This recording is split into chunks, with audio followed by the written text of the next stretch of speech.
Desperate Measures by VVC. Chapter 29, First Term and Mating. September. Harry and Fox were engaged in a friendly staring contest. At least that was Harry's impression. As he continued staring at the brightly colored bird, Harry also got the impression that Fox knew both Harry's plans and what was to be the future of Britain and, while sad, accepted the necessity. As he should, Harry realized suddenly. Did not a phoenix burn to ashes before becoming renewed? Was not Britain bound to burn before becoming something new? I specifically told you that you were to stay within Hogwarts when you were not courting Harry, Albus said sternly. Harry ignored the man as he had during the prior 5 minutes of scolding. Sooner or later, the man might actually say something important. Where did you stay this summer, Harry? Albus demanded. Harry finally turned his gaze to the headmaster and raised his eyebrows in disbelief. Did the man really think he was going to answer that? I am your legal guardian and I require an answer, Albus said firmly. I'm 17, Harry murmured. He was fully aware, however, that Dumbledore had had the guardianship extended due to extenuating circumstances. The documents had been quite specific. Of course, his grandfather could have the documents voided in less than a day. My guardianship extends until you are 21, Albus said, gazing fixedly at the recalcitrant boy across from him. I told you this when I gave you the legal papers. Convenient laws, weren't they? Harry mused softly. Too bad they're completely immaterial. Albus blinked in surprise at Harry's response, then narrowed his eyes. What do you mean by that? Harry just smiled slightly and kept his silence. I have had the Veela Accords reviewed carefully, Albus said, his eyes still narrowed. There is nothing within them that precludes me from having custody of you as long as I allow you to court and mate. Harry's expression didn't change. You will obey me, Harry, Albus said, his tone unyielding. Harry would take up his duties under Albus's guidance. I will do as I will, Harry denied, still smiling. I am an adult. I do not even have to stay here at Hogwarts if I do not want. Albus rose and pulled his wand. He didn't allow it to show, but he was taken aback when Harry simply remained seated and smiling. And what will you do? Harry asked in amusement. Cast Imperious on me.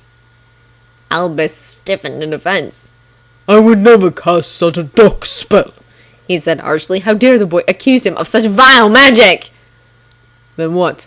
Compulsions? Anyone who can fight off an Imperious can fight off compulsion spells. Harry said and watched the headmaster in unconcerned amusement. He already had an idea of what the headmaster was planning and was looking forward to it failing spectacularly.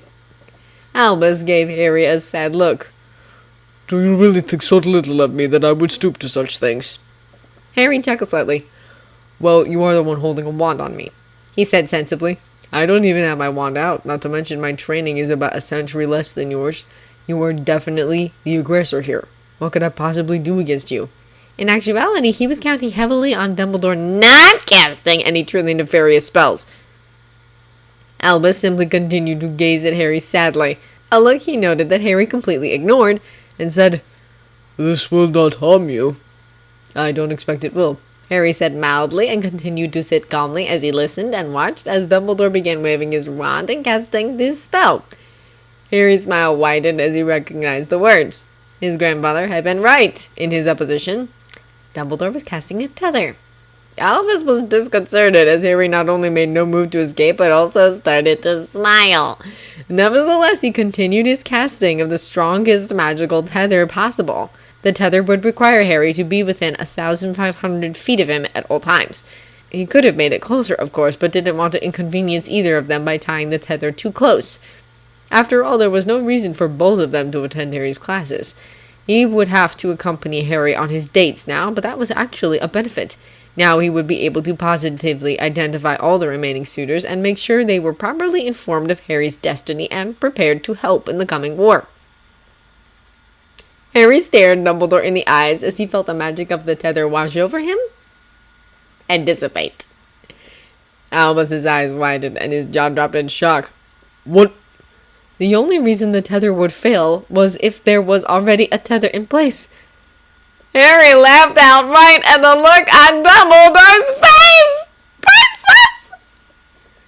This is no laughing matter, Harry, Dumbledore said grimly. You do not know what this means. This could be disastrous.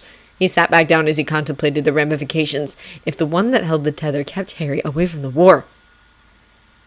Harry stopped laughing and stood slowly. He put his hands on the headmaster's desk and leaned forward.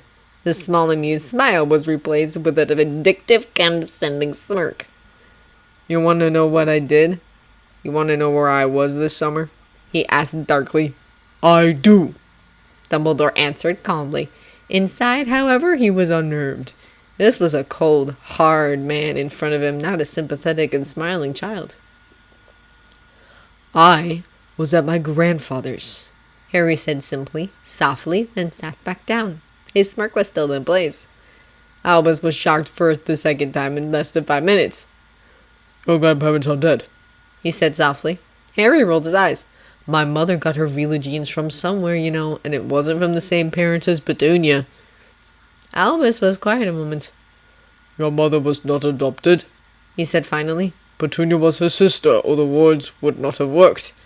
Harry snorted and shook his head. The headmaster was obviously trying to keep his head in the sand.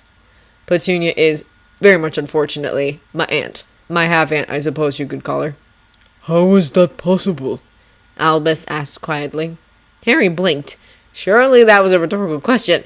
He decided to answer anyway. It's like this. Grandmother Evans didn't much like her husband, and when a charming French businessman came to Britain for a few months, she decided she was due some fun. In short, she, an untrained Muggle-born witch who never attended Hogwarts, cheated on her husband with a Veela. You must have thought out the possibilities when you became aware of my heritage, headmaster. Surely you thought of this one. Even if you didn't, I'm pretty sure it was one of the featured theories in The Prophet at some point. With all the theories they put forward, they were bound to hit upon the truth eventually. Who is your grandfather? Albus asked. He needed to speak with a man urgently. It was clear that the grandfather was having a detrimental effect on Harry. Albus needed to ensure that the man stopped interfering with Harry's destiny. None of your business, Harry said mildly. All you really need to know is that all your pretty little legal documents aren't worth the parchment they're written on. Oh, and of course that your pretty little tether spell won't work either.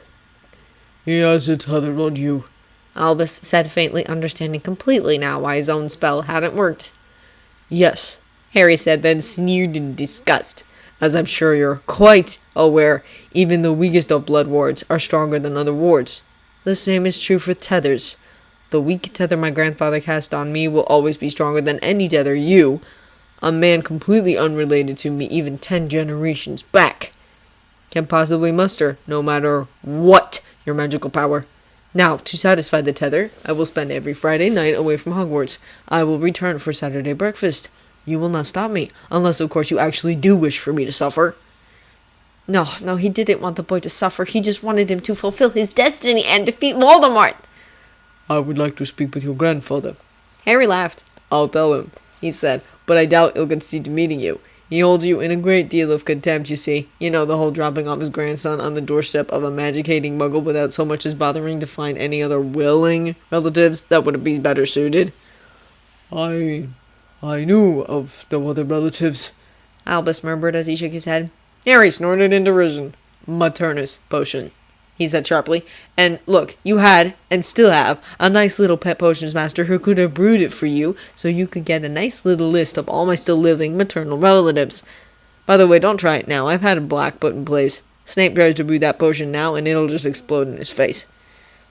That was the reason, Albus started before being interrupted by an angry Harry. Well, of course there was a reason, Harry said contemptuously. After all, you didn't even bother to ask Petunia if she wanted me. If you had, as you should have, she would have said no. Then, if you had, there would have been every reason to brew the potion, which only takes a day to find other suitable relatives. You didn't bother. Tell me, Headmaster, did you have some secret desire to see me neglected and abused? Was there some sort of reason known only to you and your pathetic little secrets? No, Harry, Albus started again. You stole my life from me, Harry said angrily. You stole my family. You dumped me with people that hated me before they'd even seen me.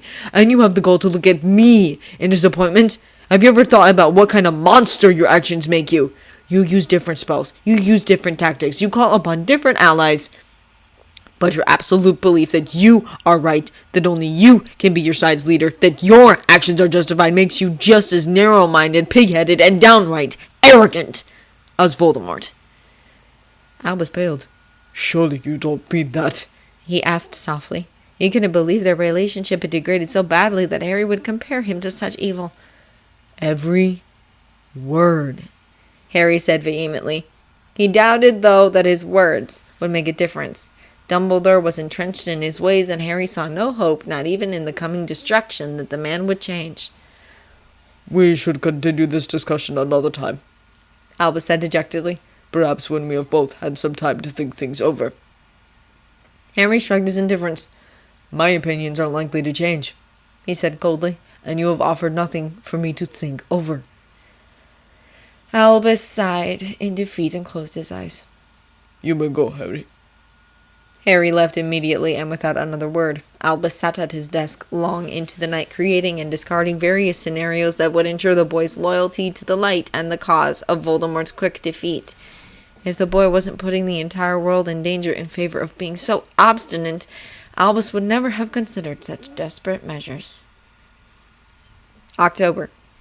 Draco clenched his hand tightly under the table. If that stupid Bint said one more word! Everyone is disgusted with you for refusing to join our lord. Millicent Bulstrode hissed angrily, but still softly enough that only those closest could hear. You were raised to serve our lord, and you're abandoning him like some Hufflepuff coward. Our lord was going to put a price on your head at last night's meeting, but your father begged for the honor of taking your life himself. Our lord— Enough! Draco yelled as he stood up, fire in his eyes, though not yet around his hands. You are a fool, Bulstrode, just as is my sire and everyone else that serves that disgusting piece of filth! Conversation in the guard hall immediately stopped, and all attention was turned to a raging Draco Malfoy. Do you think it the height of ambition to kneel like a slave? To kiss the hem of the robe of somebody whose body is an abomination of magic? Why don't you go kiss the robes of an inferi? That would be better! Draco yelled. How dare! Millicent started to protest angrily. Shut up! Draco interrupted furiously. You stupid girl! You call me a Hufflepuff coward? Some of our greatest heroes in history were Hufflepuffs. Kieran McDougal, Leon Banks, Matthias Chadwicks. I'd rather be grouped with them than a group of pathetic servile bullies like the Death Eaters. The Death Eaters are the warriors who will secure our future. You should honor them! Millicent yelled back as she also stood. The Death Eaters are the cowards. How much courage does it take to attack someone who can't fight back? None! So who are the real cowards? Draco shouted. Wide eyes and open-mouthed stares were the most common expressions throughout the entire hall. Even most of the teachers were wearing shocked expressions. Show some pride in your house! Draco yelled as he flung an arm out to indicate the Slytherin banner. Salazar valued ambition, cunning, and family! You think he would be pleased to meet my father? He would have spent on him! There was nothing Slytherin about begging for the honor of killing your own child! That's despicable! My father is a fool! It is you who are the fool! Millicent screamed fanatically. The Dark Lord is the greatest power that has ever lived. He will cleanse the world of the disgusting muggles and mudbloods. He will bring back purity to wizard kind. He will bring destruction, Draco roared. He will bring nothing but shame to our race. When he is finally turned to ash, his name will be remembered only as a blight upon our history.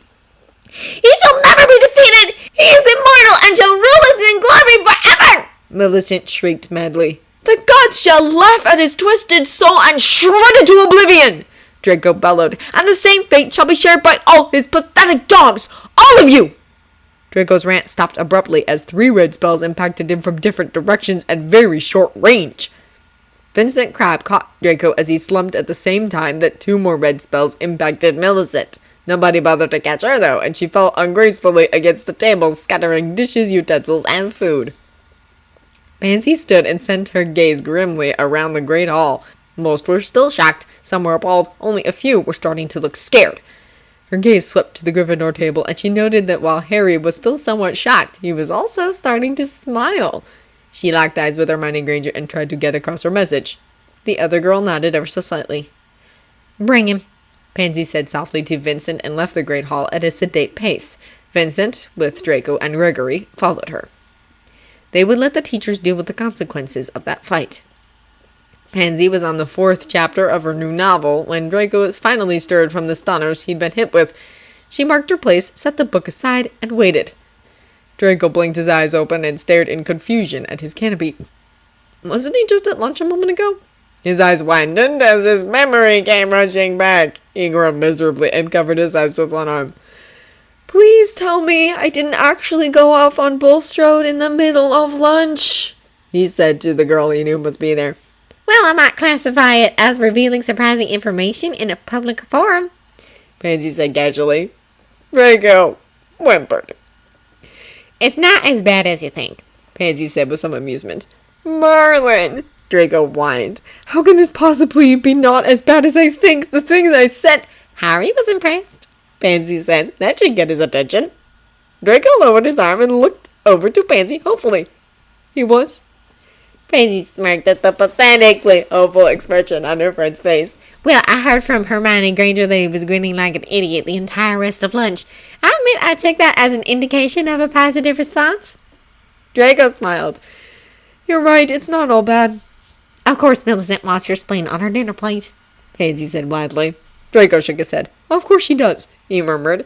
He'd have to watch himself around her from now on. Bulstrode, Death Eater hopeful that she was no slouch in the dueling department. You'll help me watch her? Draco asked. Of course, Pansy said and waved at Anne dismissively. You know you don't have to ask. Min and Greg too. Thank you, Draco said with a sigh.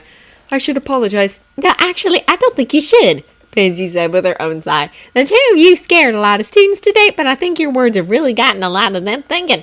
Finally! Should you apologize, the impact you had today will diminish greatly. Draco cupped his hands behind his head and stared at his canopy. I'm sure you're right, he said eventually. But at least let me apologize to you for the hassle of dragging my unconscious body through the dungeon corridors. Then did it, Pansy said dismissively. Draco smiled as he recognized that he was forgiven. I talked with Granger and we decided to drop the afternoon meeting, Pansy said into the silence and braced herself for Draco's response. What? Draco cried in alarm as he quickly sat up and stared at his friend in disbelief. You're too agitated, Pansy said firmly. Today's outburst is ample evidence of that. That's the point! Draco exclaimed in alarm. Draco, no! Draco denied loudly. The whole point of setting up thrice daily meetings was to get me into as desperate a state as Harry! We need the bond to be as powerful as possible. We can't... And what kind of bond will you have if someone figures out why you're so agitated and kills you? Pansy yelled over Draco's protests. Draco drew in a shocked breath. You're a mess, Draco, Pansy said softly. It's only been a couple months, nearly. I'm not denigrating your force of will. Marlin knows you weren't prepared for this like Harry was. But you're not going to make it. Pansy, Draco stopped short, unable to really argue her point. You won't make it to December, Pansy said gently. Not like this. Harry's already having a hard enough time staying away from you. If you start obviously straining towards him, someone will figure it out and then you'll both be in danger. Draco closed his eyes and slumped in resignation. I know, he said quietly. So Granger and I decided to drop the afternoon meeting, Pansy said briskly. It was the hardest one I had anyway. She also suggested that you take up some kind of physical fitness regime. Physical effort should help you keep your mind relatively clear, but shouldn't affect the disruption in your magic. I take it that means more than just Quidditch? Draco said, not looking forward to such a thing. Yes, Pansy agreed. Vin and Greg said they'd be happy to do it with you, too. On the bright side, should Harry choose to make you chase him... Draco snorted. Which he will, I'm sure, he said as he put his head in his hands.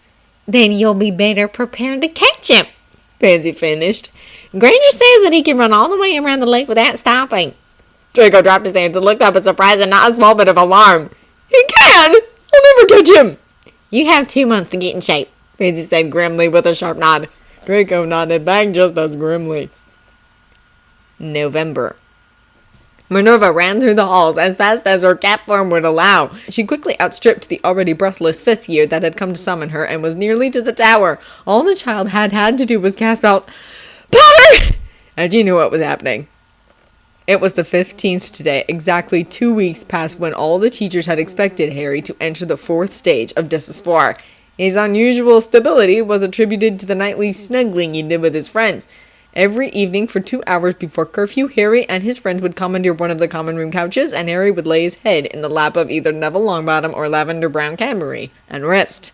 Often the one that wasn't at Harry's head would sit at the other end of the couch and hold Harry's feet. Upon occasion, that spot was taken by Hermione Granger or, rarely, Ginny Weasley. But today, now, at 5 o'clock in the morning, Harry had finally entered stage 4 and was screaming and crying up at the 7th year boys' dorm. She made it to the guardian portrait and shifted back to human form. "Putrid purple pockmarks," she snapped out and strode into the Gryffindor common room, then stopped short. Nearly the entire house was awakened in the common room. Also, "Why is Mr. Creevy tied up and stuck to the wall?" she demanded. "He was headed to get his camera," said one of the 5th year girls. "We didn't want any more trouble today and thought we should keep him from getting murdered." "I assure you that no one—" Minerva started.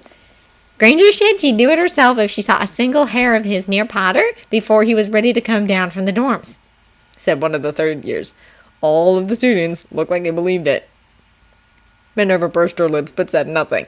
Given Miss Granger's attitude the past 6 months, she wasn't sure she didn't also believe it. She ignored the situation for now and quickly headed up the stairs into the now silent 7th year boys' dorms. She wasn't surprised when she tried the door and found it locked. She was surprised when nothing she did allowed her entrance. She pounded on the door. "Let me in this instant!" she called loudly. The door was open less than 2 seconds as Minerva was grabbed, pulled in, and the door slammed shut behind her. She was about to object to the rude handling when her eyes were caught on the tableau before her. A very naked Harry Potter was arched and convulsing, with an equally naked Neville Longbottom and Lavender Brown desperately working to keep him from hurting himself. But it wasn't the nudity that had caught her attention. It wasn't even Harry's loud, pained cries. Harry's magic was visibly coruscating across his body and throwing off occasional sparks. The magic rippled and spun, swirled, and eddied almost as if it were trying to escape. It was a sight at once both awe-inspiring and horrible. "Merlin, we need to get him to the infirmary," Minerva said and stepped forward to do just that. She didn't expect to be met with a wand in her face.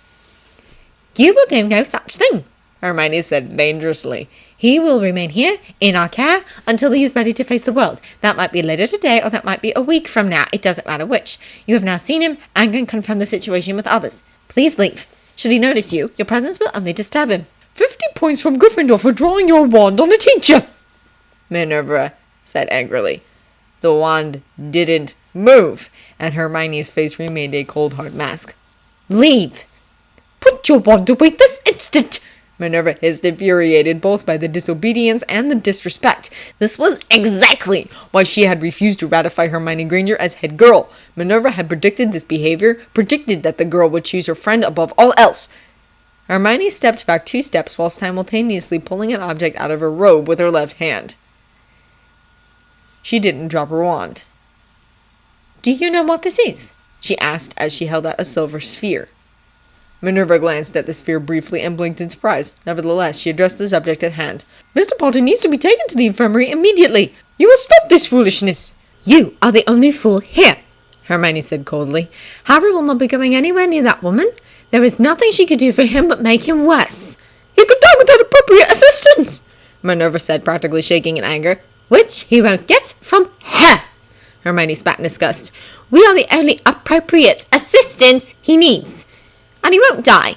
At least that prophecy was good for something, she thought. "Yes, he could," Minerva insisted. "Madame Pomfrey is incompetent, untrained, or forsworn," Hermione said emotionlessly. "She will be getting nowhere near him." "How dare you!" Minerva gasped. "Madame Pomfrey should have easily picked up on the signs of neglect and abuse the very first time Harry was in the infirmary and reported it to the proper authorities." Hermione interrupted again. "She either didn't see it at all, or she did see it and kept her silence. I've no interest in which it is. You're more than welcome to investigate for yourself." Minerva's eyes went wide at the accusation, then her eyes narrowed in fury.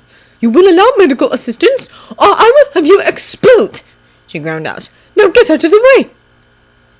Minerva started to pull her wand, but found herself disarmed before it was even half drawn. "You never did answer my question," Hermione said dangerously. She waved the silver sphere briefly. "Do you know what this is?" Recognizing her precarious position, Minerva pursed her lips and asked tightly, "Where did you get that?" "It is completely immaterial," Hermione said. She certainly wasn't going to admit that she'd had her people make it for her. Do you know what it is? It's a beacon, Minerva said grudgingly. That's right, Hermione said softly. A beacon. A homing beacon. I activate this little sphere, and there will be a dozen Veela guards here within 5 minutes. If they come here, they will do anything necessary to protect Harry. Anything! Do I make myself clear? I will see you expelled for this, Minerva said just as softly. Hermione smiled grimly. Go ahead, she said with some amusement. I don't need this school. I could have passed my newts 3 years ago, and you know it. I don't think you will, though, because if I leave, so will Harry. Your precious headmaster won't want that. No, I think I'm safe enough from your threat. Minerva shook silently in rage and fear. This young woman before her was no longer a child, but a fierce warrior willing to protect at any and all costs what was important to her. And she was right. Albus would never expel her if it meant losing Harry. Give me my wand, she whispered. Hermione tossed McGonagall's wand to her and watched as the woman left the room. Merlin, Hermione, you're scary, Jenny whispered. Hermione turned her head and raised an eyebrow at the red-headed girl staring at her in awe and trepidation. You've not seen anything yet, she said. What they'd learned in the DA in 5th year was nothing compared to the training she'd received this summer. With proper instruction, she'd found herself taking to dueling like a duck to water. It also probably had something to do with accepting her place as an unspeakable. She wasn't a master like Professor Flitwick by any means, but she'd become quite accomplished in just 2 months and could back up her threats of violence if necessary. Ginny merely nodded dumbly. Did you silence the bait? Hermione asked curiously, finally noticing that Harry's cries hadn't interrupted her confrontation with McGonagall. It didn't look like you really wanted to be interrupted, Ginny said wryly. Hermione quirked a smile and turned her attention back to the occupants of the bed. Harry's condition didn't appear any better than it had 10 minutes ago. She dispelled the silencing charm, despite not wanting to hear Harry's cries. They needed to be able to encourage him and hear if he actually spoke. It was a long, hard hour before Harry stopped convulsing every other minute.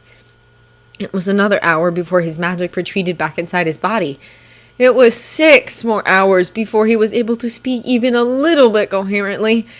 It was another 6 hours before Harry was stabilized to their satisfaction. It was only 15 minutes after that they all fell asleep.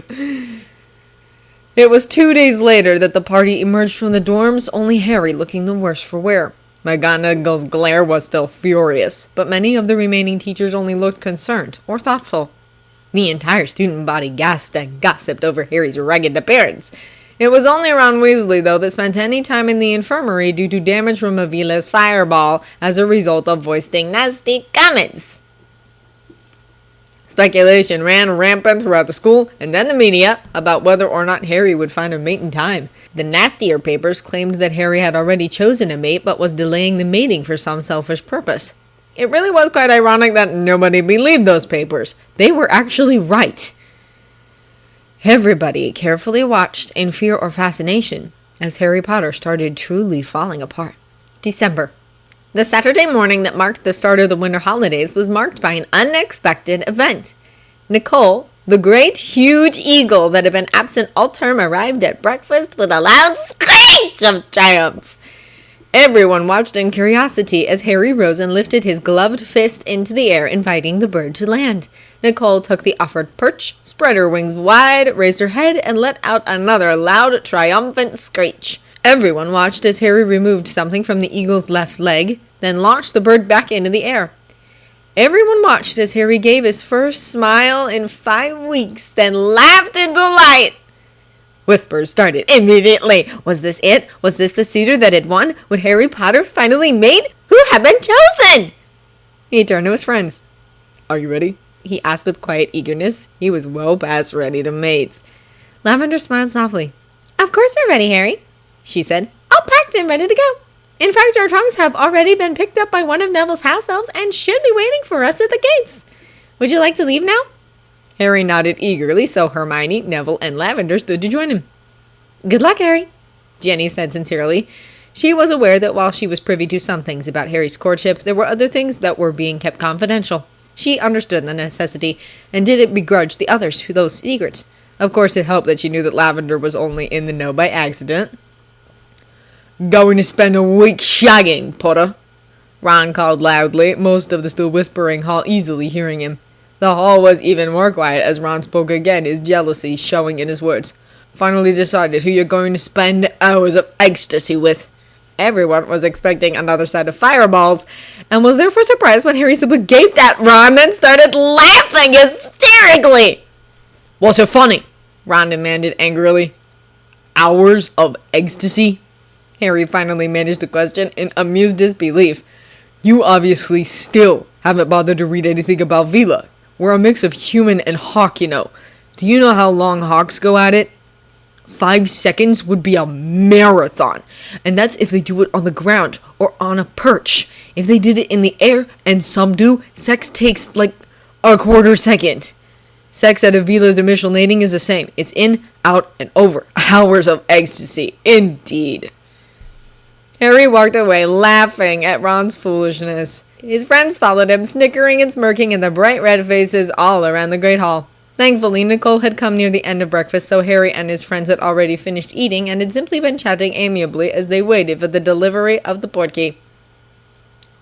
"And just where do you think you are going?" demanded McGonagall as she caught up with them outside the doors. "The carriages will not be leaving for another hour." Tell your master that we are all adults and are exercising our right to leave school grounds for sufficiently important personal reasons, as per Code 143 in Hogwarts history, Hermione said without even bothering to look back. "And what are those reasons?" McGonagall asked furiously, completely missing the insult against Albus. "We have been requested by Harry to accompany him on his mating day," Hermione responded. They talked about this already and had decided that there was no harm in it getting out that Harry was going to mate today. Everyone would figure it out soon enough when Harry returned in January, a totally different, normal person. "It's quite the honor," Neville added as he gripped Harry's arm tightly to keep him from running towards the gates. "Only the closest friends and family are invited. Think of it as us leaving to attend Harry's wedding if it makes you feel any better." "And a wedding is a sufficient reason," Hermione said. "Would you like me to list some recent precedents?" "No, Miss Granger, I would not," McGonagall hissed angrily. "What I would like is proper documentation before you set foot off these grounds." "You won't get it from us," Hermione said implacably, "and we are not required to give it to you at any rate. You're welcome to ask Harry for confirmation once we return, as he issued only verbal invitations." Harry was only vaguely aware of the argument going on between his friends and McGonagall. Nearly his entire focus was on getting out of here and taking the portkey to the site of his mating. He wondered where it was that Draco had chosen. It didn't really matter. They were going to mates. Today was the day. His magic clamored, "Soon, soon, soon!" It took only a few minutes to reach the gates and the contingent waiting there. "What is the meaning of this?" McGonagall asked tersely upon seeing the dozen Veela guards waiting just outside the gates. "This is to check my charge and his friends for tracking spells," the cloaked chaperone told McGonagall. "There will be no interference today." "You damn insinuate!" McGonagall started indignantly. But Harry didn't hear her or the rest of her protest, nor any subsequent arguments. He stepped into the safety of his grandfather's arms and ignored the world, knowing that those with him would get him to where he needed to be. He didn't notice as he and all his friends tested positive for several tracking spells. He didn't notice as the spells were removed, some of them being transferred to McGonagall in annoyance. He didn't notice anything until someone tried to take the portkey from him. Harry pulled away from his grandfather, shifted to bird form as he took a crouching position, and hissed for all his might. "Stop that, Harry," Hermione said primly. "It's time to go. Unless, of course, you want to mate here in Hogsmeade." That got his attention. He shook his head frantically and held out the portkey. It was a tight fit, especially with 4 of them holding on to trunks, but the 7 of them were going to be able to touch the large ring that Draco had provided. His grandfather activated the portkey, and moments later he found himself beak first in leaves and snow. He shifted back to human form as he regained his feet and looked around. "Eastern France, looks like," Neville said as he too looked around the snow-covered clearing, studying the plant life. "Maybe the Alps." "There's woods 30 feet over there," Hermione said as she gestured in what appeared a random direction. "Powerful ones, too. We won't be able to see behind them until we're keyed in." Harry felt a bit of smugness at that news. His chosen mate was obviously an excellent protector. He watched the two guards as they sent out spells to do perimeter sweeps and came up with nothing nearby. This news, too, pleased him. "Come on, Harry," Robert said. "Let's take a walk. It's a beautiful day, even if a bit chilly." So they walked and talked.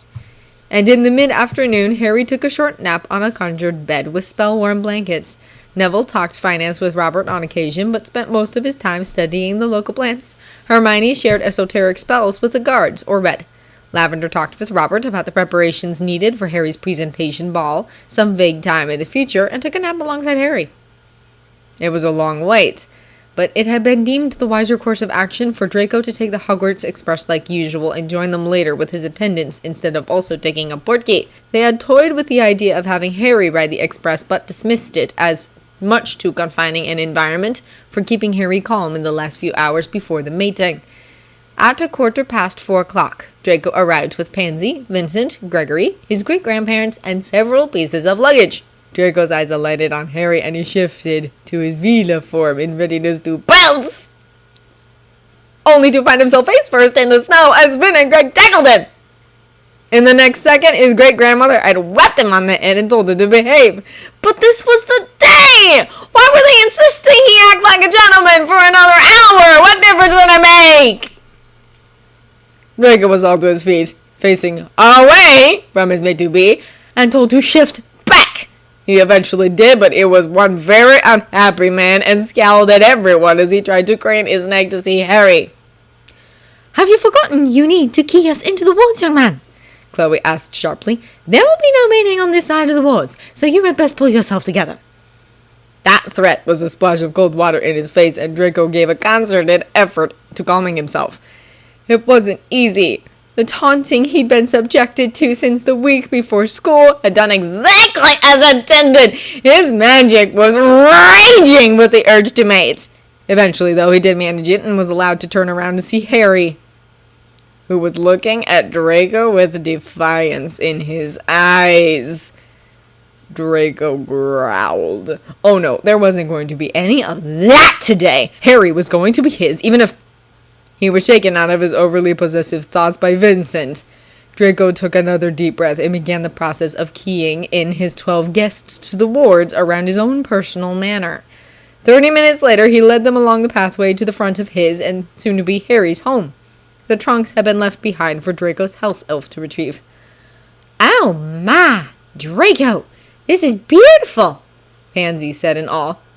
"Welcome to my home," Draco said as he bowed slightly to everyone. "Impressive, Malfoy," Hermione said softly as she too gazed at the 3-story manor. "Would you like a tour?" Draco said stiffly, hating to even ask, but knowing he wouldn't be able to get away with not. He wanted to mate! Forget the tour! That could be done later. Much later. "We'd be delighted," Neville said as he and one of the guards reinforced their hold on Harry's arm, preventing him from pulling away and going to Draco. So, Draco gave his guests a tour. He showed them the grounds first, pointing out various spots where he planned to place gardens or outbuildings. None of those things were there right now, he told them, because the manor was new and he hadn't yet arranged for them to be built. He then took his guests inside and led them through the nearly empty rooms. The only furniture in the entire place was a simple bed and matching wardrobe in one of the ground floor rooms. "I've left it unfurnished because I want you to be involved in its decoration," Draco said directly to Harry. "I want you to be comfortable here in your new home. I have a lot of catalogs in the wardrobe that I thought we could look through over the holidays."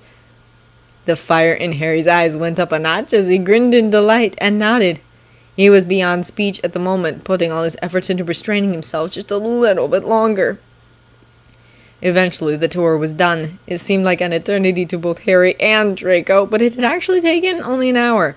Undoubtedly, the tour would have taken at least twice as long had Draco been truly inclined to show off, and not just to get it done and over with. Draco led everyone back outside to their starting point. Draco and Harry stared at each other as Robert and Gaius cast monitoring and tracking spells. At the whispered urgings of their respective guards, Harry and Draco let loose their magic and let it whip wildly, desperately against each other. Robert stepped in front of Harry at the same time Gaius blocked Draco's view. Both young men screeched in fury and denial. "Harry, look at me. Do you remember what to do? Robert asked urgently. With his last bit of coherent thought, Harry nodded. Then go! Run! Robert said intensely, and Harry shifted to Veela form and sprinted away! Draco screeched his anger and gave chase, also in Veela form, not 2 seconds later as his guards released him! Well, Lavender said as the two males disappeared into the trees. Shall we go inside? The chase. Harry ran! There was joy in the running, even though he knew he was being chased. The brisk evening and the beauty of the snowy landscape were a pleasure to see as he raced through trees and over small obstacles. He could hear the dominant behind him screeching in frustration. He knew this was his chosen, but refused to stop and submit. He would have to be hunted down. His chosen was going to have to prove himself one last time. And Draco chased. It was quite the chase, too. His mate was fast and nimble. In other circumstances, this would please him. But not now! Now it was time to mate, and his mate was running! There were several times when he almost caught his wily mate, but his mate was using the trees to great advantage, darting in and out and escaping at the last moment. But he had one thing his mate didn't: familiarity with the area. And his mate had just made a wrong turn and was heading towards ground that would quickly become impassable. He changed his direction to intercept where his mate would be herded by the landscape. It would only be a couple of minutes now. Soon he would have his mate! Harry followed the line of the gorge, not realizing that it was slowly changing direction and forcing him along the path of an arc. As a result, he was quite surprised when his chosen mate, previously behind him, suddenly appeared right in front of him. Unable to change direction fast enough due to his speed, he ran right into the dominant. Less than a second later, he found himself face down on the ground. He screeched his fury and struggled. He caught him! All had gone to plan, and Draco now had his hands full with the furious mate. All he had to do now was hold on long enough for his mate to realize that he wasn't getting away. Then they could mate and go back to the nest to rest for the night. Harry struggled and screeched, but soon came to realize that his chosen had gotten a good grip and had him well and truly subdued. He wasn't going anywhere unless his chosen released him. Once he realized that, Harry abruptly went from fighting to still. Draco screeched his triumph, and the magics flared, becoming a visible mass of swirling energy. He moved his left hand to his mate's shoulders to continue holding him down and used the claws of his right hand to rip apart the coverings on both their bodies. Once Harry felt the cool air on his bare skin, he tilted his hips. It was a move that would have lifted tail feathers out of the way had he had any. Draco screeched again and joined their bodies. The magic swirled into a brilliantly colored and awe-inspiring tornado of power that was perhaps best that it was being seen by no one. Draco screeched again as he felt his seed leave his body. The magics snapped down and threw them both, pushing, pulling, swirling, digging, flaring, flying, cutting, diving. The bond magics permeated every cell of their bodies, every corner of their minds, and every tendril of their magics. It merged them for an eternity, a millisecond, then abruptly settled into a contented background hum. Draco crooned. It was done! They were mated! He lay against his mate placidly, waiting. He didn't move until his mate twittered in discontent. He unjoined them and moved away, then rose and offered his hands. Harry smacked the hands aside with an agitated tittering. He rose and stripped the remainder of the coverings from his body in irritation, then started off in what he thought was the direction of the nest. His mate stood in his way and pointed a different direction. He chattered again, but changed his direction obediently. It took about half an hour of tromping through snow and the occasional examining of interesting things to get back to the nest. Draco trailed after his mate uncomplainingly. He knew his mate wouldn't want anything to do with him until the morning. That was all right. He would watch over his mate until then and ensure his mate's safety. Harry went into the nest and saw his and his mate's family in one of the rooms off the entryway. None of them made a move towards him, but he hissed at them in warning anyway. He then traipsed through the nest to find the best spot. Eventually, he chose a room on the second floor and curled up in the middle of the floor to sleep. Conception. Draco had followed his mate diligently, never more than 5 feet away. His mate eventually found an acceptable spot and curled up and fell asleep. He sat down a few feet away and settled in to watch, knowing that this was the time of conception. 2 hours after Harry fell asleep, he let out a long cooing sound, then chattered and sat up abruptly and looked around in alarm. When he saw his mate watching attentively, he calmed and curled back up and went to sleep again. An hour later, the scene was repeated. Draco couldn't contain a smug clicking sound. Already, Harry had conceived 2 children. As the night wore on, Harry conceived again and again, and Draco became more and more pleased with himself. When dawn came, Harry conceived for the final time. Draco was fit to burst with pride. His mate had conceived the total possible of 12 children. Those children may or may not be born, but just the fact that they had been conceived was quite a feat. Very few ex-males conceived all 12 children. It showed that the mating had been an exceptionally powerful one. Harry finally woke 2 hours after dawn. He sat up, obviously uncomfortable, and saw Draco. He hissed, cranky from the aches throughout his body. Draco gave an admonishing caw, and Harry looked away in apology. Harry then chattered his discomfort, and Draco cooed at him in forgiveness. Draco opened his arms and beckoned his mate over to him.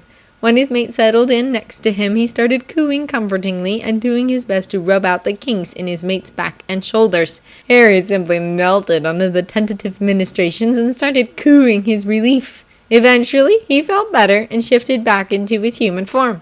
Draco did likewise and continued to rub Harry. Harry simply lay there and let the other take care of him.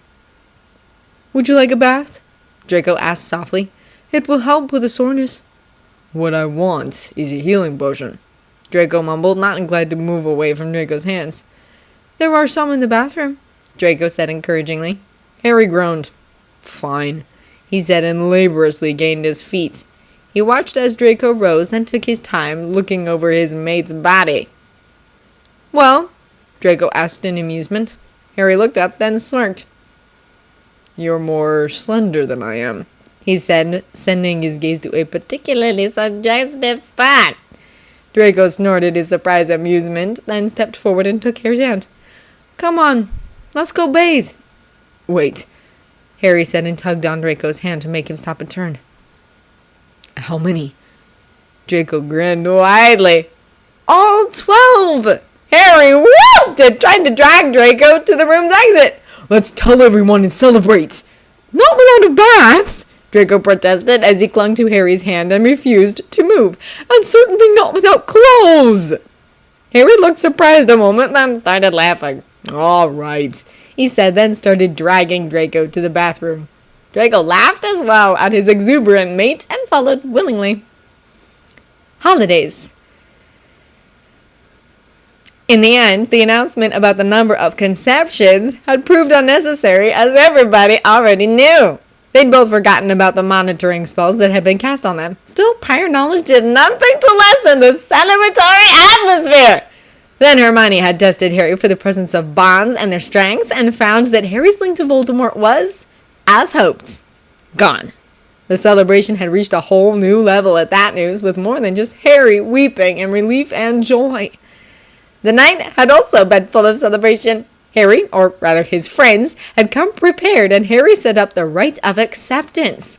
Rather than ask his new mate's parents, or great-grandparent in this case, into the circle to accept his new family, as was tradition, Harry asked Pansy to join him to be accepted as his adopted daughter. Pansy had accepted tearfully, and more jubilation had ensued. It was at that point that Pansy truly knew that Harry wasn't going to try and force her out and away from Draco.